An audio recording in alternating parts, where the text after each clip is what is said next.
Bonjour.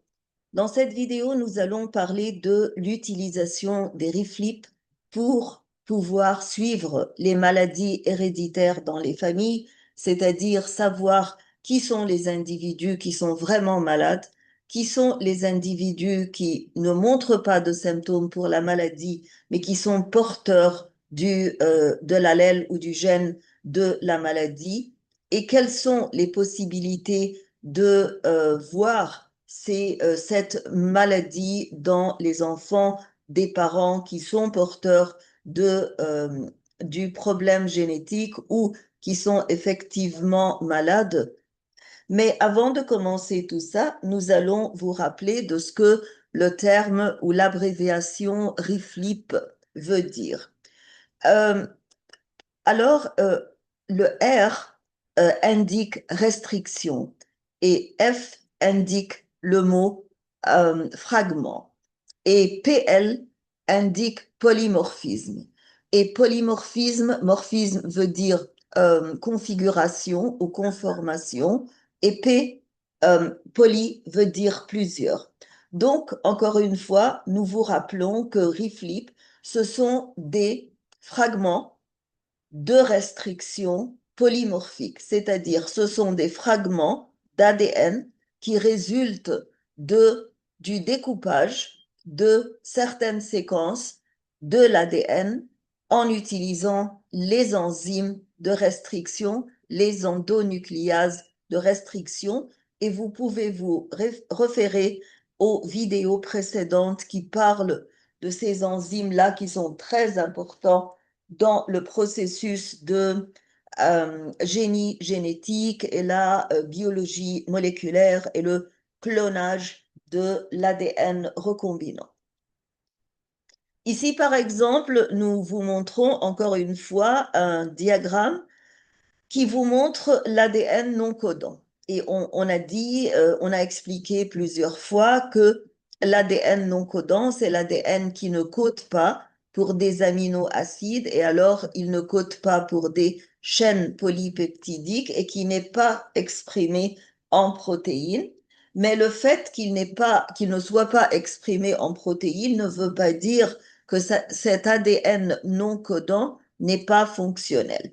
Et on a vu dans la vidéo précédente comment cet ADN non codant était très important pour l'empreinte génétique et l'empreinte génétique elle-même était très importante pour détecter les criminels au site de crime en prenant un échantillon trouvé dans le site de crime et il était aussi et l'empreinte génétique elle était aussi très importante pour euh, décider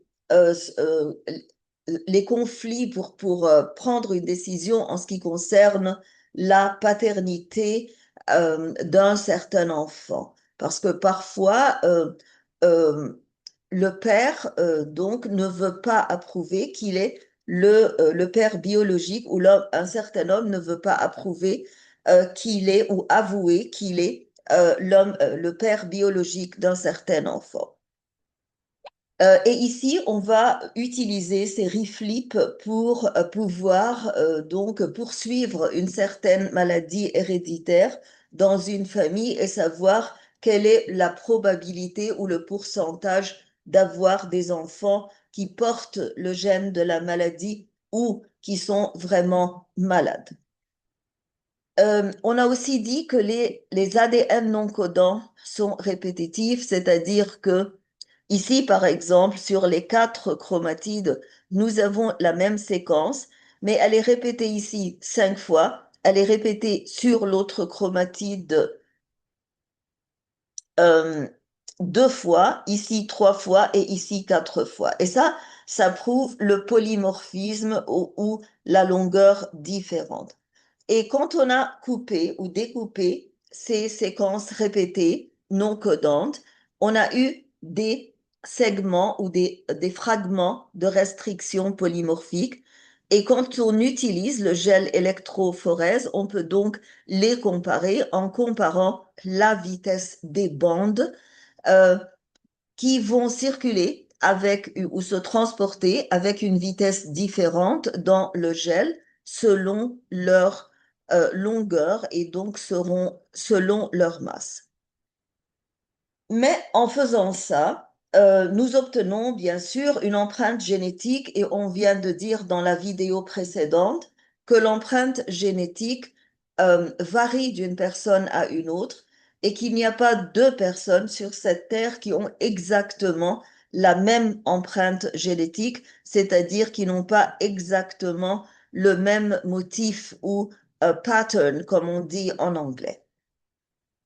On peut utiliser tout ça pour pouvoir détecter une certaine bande anormale qui, que l'on va poursuivre. Et si on trouve que cette bande anormale qui, qui est mutante la plupart du temps, et qui est présente seulement chez les personnes qui montrent les symptômes de la maladie et qui n'est pas présente chez les personnes qui ne montrent pas cette maladie. Donc, on peut dire alors que cette bande anormale est liée à la maladie. Et on peut alors anticiper et dire que cette bande-là ne sera pas au même niveau d'aucune ou d'aucun des fragments qui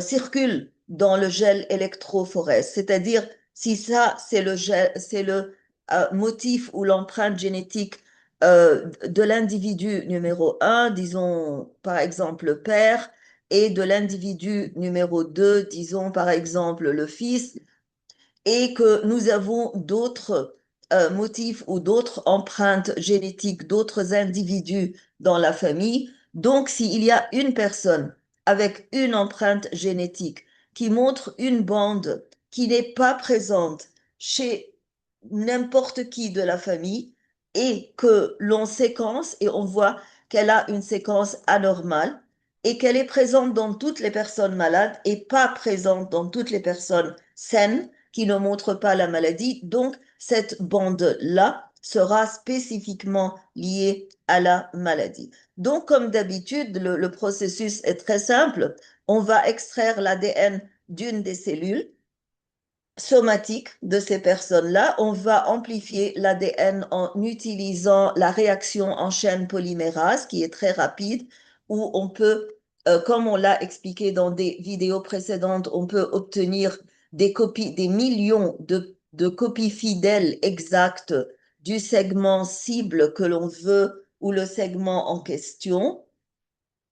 Et puis, on va alors prendre cet ADN cloné qui est maintenant, dont on a maintenant une quantité considérable et on va le découper, le cliver avec les enzymes de restriction et on va faire on va, comme d'habitude, utiliser l'électrophorèse, le gel électrophorèse et on met plusieurs échantillons dans les puits pour comparer les différentes personnes et pour comparer les bandes. Ici, par exemple, nous avons la séquence normale et ici, nous avons une mutation. Et beaucoup de mutations, comme nous avons vu dans la vidéo expliquant les transposons, euh, sont démontrés dans les sites de restriction qui flanquent les gènes, à droite et à gauche des gènes. Donc ici, si nous prenons cette séquence-là, nous la clonons ou plusieurs séquences, euh, pourquoi est-ce qu'on se concentre sur cette partie du génome? C'est parce qu'il y a une mutation ici que nous allons démontrer à droite dans le gel électrophorèse. Mais d'habitude, on fait le clonage pour tout l'ADN, pour tout le génome. Et ça, c'est l'empreinte génétique d'une personne normale et ça, c'est l'empreinte génétique d'une personne qui a la maladie ou qui a la mutation. Ici, on a coloré en rouge, on a colorié en rouge les bandes qui représentent les segments de restriction. Et puisqu'il y en a une qui ne va pas être montrée parce qu'elle est mutante et parce qu'elle n'est pas similaire aux autres. Donc, quand la personne ou la mutation a eu lieu, a son empreinte génétique montrée, nous allons voir un seul site de restriction parce que l'autre est mutant et il n'est pas similaire à l'autre site de restriction dans les conditions normales. Et ici, on vous montre seulement les sites de restriction en cas normal. D'habitude, chaque gène a deux sites de restriction, un à droite et un à gauche, mais ici, l'autre site de restriction n'est pas présent. Et même le site de restriction qui est présent a une distance différente ou une hauteur différente parce que toute l'empreinte génétique a été modifiée par cette mutation. Non pas qu'elle a affecté toutes les bandes, mais elle a changé les positions des sites. Il y en a un site de restriction qui n'est pas présent, donc cette bande-là sera plus proche des puits où on a commencé.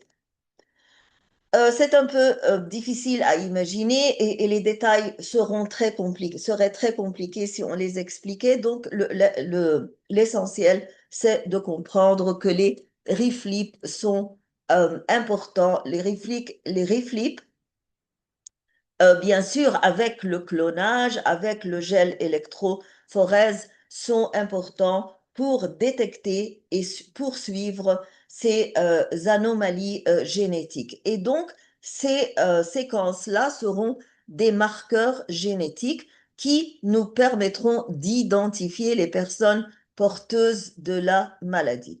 Et quand on détecte ou identifie les personnes porteuses de la maladie, on peut à travers un diagramme génétique très simple d'essayer d'anticiper les probabilités ou les possibilités pour cette maladie de se montrer dans la première génération. Alors, si nous disons que cette couleur rouge détecte ou brune représente le gène mutant ou muté, le gène défectueux, et que la couleur verte représente le gène normal. Donc, si nous avons deux parents porteurs, par exemple, c'est-à-dire qu'ils n'avaient pas montré ou qu'ils n'ont montré aucun symptôme, mais en utilisant les reflips pour obtenir leur empreinte génétique, on a détecté ou identifié la présence de ce gène. Et puisque chacun des parents a le gène défectueux, mais ne montre pas la maladie, donc ici, le gène est récessif. Mais si nous imaginons que ce gène est dominant, donc les deux, le père et la mère, vont montrer la maladie. Mais ce qui va prouver dans ce diagramme que le gène responsable de la maladie est récessif est une information très importante dans la première génération. Ici, nous avons 4 possibilités. Tout ça, c'est pas les proportions actuelles. Ce sont des anticipations, des expectations. Euh, alors, ici, donc, on a une possibilité de 25% d'avoir vert avec vert. Alors, cet enfant-là sera ni porteur de la maladie, ni atteint. Et quand on dit atteint, c'est-à-dire qu'il montre les symptômes. Et puisque nous n'avons pas dit ici que les parents étaient atteints, donc le gène est bien sûr ou certainement récessif. Et puis, il y a une autre possibilité de 25% où que le quart des enfants soit atteint parce que si nous prenons ce gène avec ce gène ou cet allèle avec cet allèle dans la gamète, donc cet enfant sera non seulement porteur de la maladie récessive, mais sera aussi atteint. Ensuite, nous avons une possibilité où l'allèle normal s'unit avec l'allèle défectueux dans une gamète qui fait ces enfants-là. Et alors, dans ce cas-là, les enfants seront porteurs du gène récessif de la maladie, mais ne seront pas atteints. Donc, à travers les reflips que l'on a analysés, nous pouvons aussi prévoir quels sont les enfants ou les personnes au futur qui vont développer la maladie ou bien ceux qui risquent de développer cette maladie. Parce que parfois, comme on va voir pour le BRCA, qui est le gène du cancer du sein, on va voir que la personne peut avoir l'allèle dominant de la maladie, mais ne pas montrer la maladie parce que l'environnement était sain et était positif et n'a pas et comme vous le savez, il n'est pas seulement suffisant d'avoir le gène, mais aussi d'avoir les conditions de l'environnement qui sont convenables pour que ce gène-là soit actif. Un autre exemple très important que nous allons discuter, c'est le BRCA-gène ou les BRCA-gènes, effectivement. Nous avons deux formes de BRCA. Nous avons le BRCA1 qui se trouve à cette location ou dans ce locus sur le chromosome 17 et sur le chromosome 13, nous avons un autre gène BRCA ou allèle qui s'appelle BRCA2. L'allèle, c'est l'un des deux alternatifs des gènes, que ce soit l'alternatif dominant ou l'alternatif récessif. Donc, nous avons la forme normale qui est présente dans la plupart des personnes, que l'on appelle BRCA1 et BRCA2. D'habitude, ce sont des gènes suppresseurs de tumeurs, c'est-à-dire que quand ils détectent la présence de cellules anormales qui montrent les signes d'être, de pouvoir former des tumeurs malignes ou du cancer, donc ils vont donc commencer des réactions biochimiques et activer certaines protéines pour que ces cellules-là ne puissent pas continuer leur cycle de vie. Mais quand ils sont mutants, quand il y a une mutation, ils deviennent euh, ils font exactement le contraire. Ils deviennent liés à un risque élevé de cancer. Donc, si vous avez le gène BRCA1 ou l'allèle BRCA1, c'est normal. Si vous avez l'allèle BRCA2, c'est normal. L'anormal, c'est que, ou l'anomalie, c'est que vous ayez la forme mutée de BRCA1 ou la forme mutée de BRCA2. Et ici, nous voyons un diagramme qui vous montre euh, les gènes mutants sont dominants. C'est-à-dire, euh, ici, on a le B en majuscule et le B en minuscule. Le B en majuscule, c'est le gène muté parce qu'il est dominant. Et l'autre gène normal est récessif. Donc, la maman ou la mère a les deux allèles dans une forme récessive. Donc, elle est ni porteur du gène de l'allèle, ni affectée. Pour le père, il a l'allèle dominant. Donc, d'habitude, quand vous avez l'allèle dominant, c'est l'allèle dominant qui est exprimé sur votre phénotype. Donc, on s'attendait à ce que le père ait du cancer, par exemple le cancer du sein ou le cancer du prostatique. Pourquoi? Parce que chez les hommes, la présence, euh, commençant d'ailleurs par les femmes, si une femme a la forme dominante que l'on écrit B majuscule dans son génotype, donc il est très possible que cette femme souffre au futur du cancer du sein. Euh, euh, En particulier si cette femme-là est exposée à un environnement qui l'aide à montrer cette maladie ou à exprimer cette maladie-là, ou exprimer les protéines qui résultent en ce cancer de sein. Mais pour les hommes, il est vrai qu'il a l'allèle dominant, mais il n'est pas nécessaire qu'il s'exprime. Ça dépend de l'environnement, encore une fois. Mais même si l'environnement n'est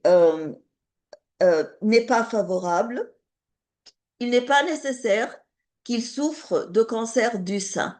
Il peut être affecté d'un cancer prostatique ou de prostate. Mais alors si nous voulons essayer de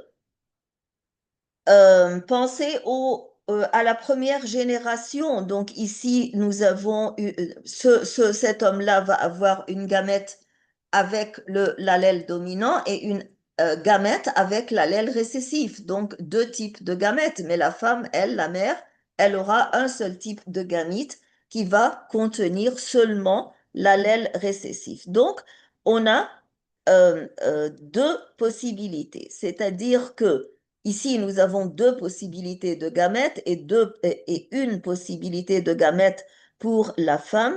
Donc, nous allons avoir seulement deux génotypes. Si B majuscule s'unit ou se trouve dans la même gamète avec B minuscule, comme ici, comme nous allons voir dans ce garçon et dans cette fille, donc ils sont porteurs de la maladie.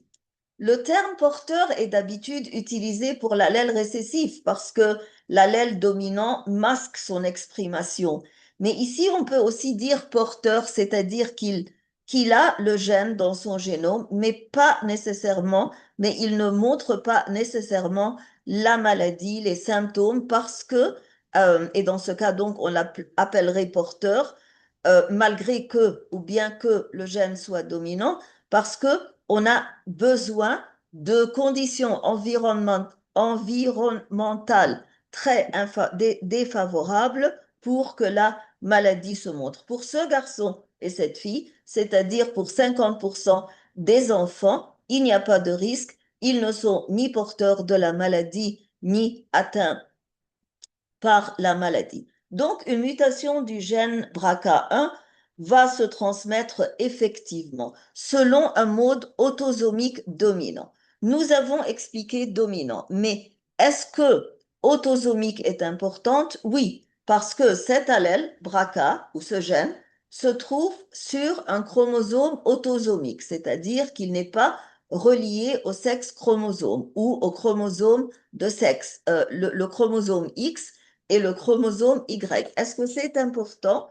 Oui, c'est important. Parce que quand un gène est autosomique, il n'y aura pas de différence de possibilité de recevoir le gène entre les mâles et les femelles. C'est-à-dire qu'on aura que le gène sera distribué d'une façon égale sans être lié au sexe féminin ou au sexe mâle. Mais donc, puisque c'est dominant, une seule copie est suffisante pour dire que cette personne-là est prédisposée à avoir cette maladie qui est le cancer. Et comme on vient de voir le père dans le diagramme qui était porteur du gène, donc il a 50% de chance de transmettre cette mutation à ses enfants. Et comme on vient de le dire, il est porté, le gène du cancer du sein est porté sur un chromosome non sexuel, c'est-à-dire un autosome, donc il est indépendant du sexe et il s'exprime de façon égale chez les femmes et chez les hommes. La pénétrance, c'est un concept très important en hérédité parce que pénétrance, c'est le terme qui représente ce que je viens de dire. C'est-à-dire qu'on peut avoir 100 femmes qui ont la forme mutée du BRCA1, mais seulement 30% de ces femmes vont exprimer la maladie, vont avoir le cancer du sein. Dans ce cas, on dirait que la pénétrance est 30%. Donc, la pénétrance la définition n'est pas claire ici. On parle seulement des résultats de ce phénomène, mais la pénétrance, la définition exacte, c'est le pourcentage des personnes qui sont porteuses de ce gène et qui montrent effectivement la caractéristique dans leur phénotype.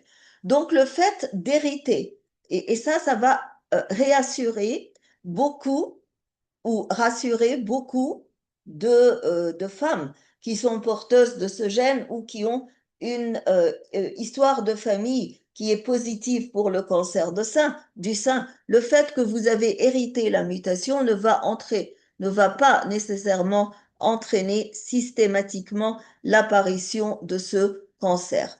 Mais c'est le risque cumulé au cours de la vie parce que le risque est cumulé. Pourquoi on dit que le risque est cumulé? Parce que vous êtes porteuse du gène et le risque est cumulé parce que chaque fois, par exemple, si nous parlons de la pollution de l'environnement qui aide ce gène à être activé, donc le plus vous vieillissez, le plus vous êtes exposé aux conditions de l'environnement qui sont négatives et le plus la possibilité d'avoir le cancer du sein. Est-ce que les hommes aussi sont concernés par les mutations de BRCA1 ou de BRCA2? Pourquoi est-ce qu'on dit mutation? Parce que d'habitude, BRCA1 et BRCA2 sont protecteurs contre le cancer.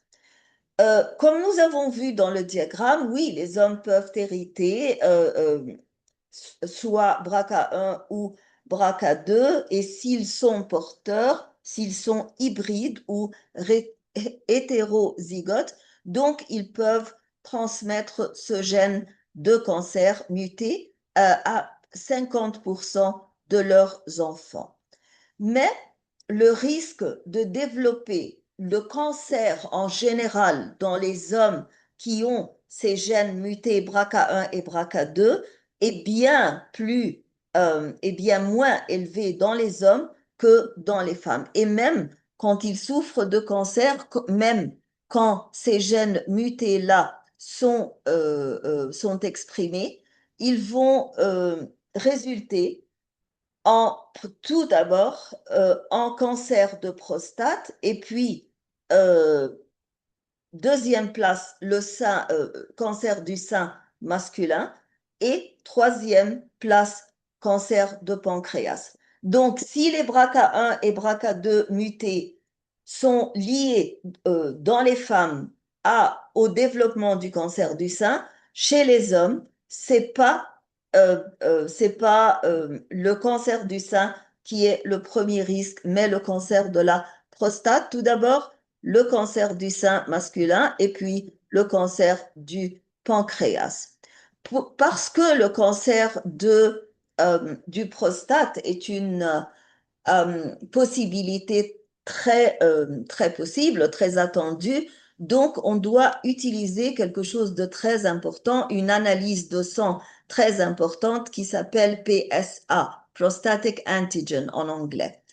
Et quand la prostate souffre de cancer, il y a des marqueurs, des protéines, certaines protéines très spécifiques qui circulent dans le sang. Donc, si le taux du PSA dans le sang est élevé, alors ça veut dire que ce marqueur de cancer du prostate est élevé. Donc, alors on commence d'autres tests de laboratoire et des radiologies pour pouvoir diagnostiquer ou faire une décision à propos de la diagnostic de cette condition. Et donc, tous les hommes après l'âge de 40 doivent fréquemment faire ce PSA test. Et puis aussi, il faut avoir une surveillance mammaire. Et cela, c'est égal entre les femmes et les hommes. Donc, chaque 6 mois au maximum, on va faire une examination pour pouvoir examiner le sein ou la poitrine et voir s'il y a des nodules ou n'importe quelle anomalie de la peau, par exemple qui peut être le premier signe du cancer du sein. Si vous avez trouvé cette vidéo utile, donc cliquez sur like, s'il vous plaît. Envoyez-nous vos commentaires parce qu'ils sont très importants.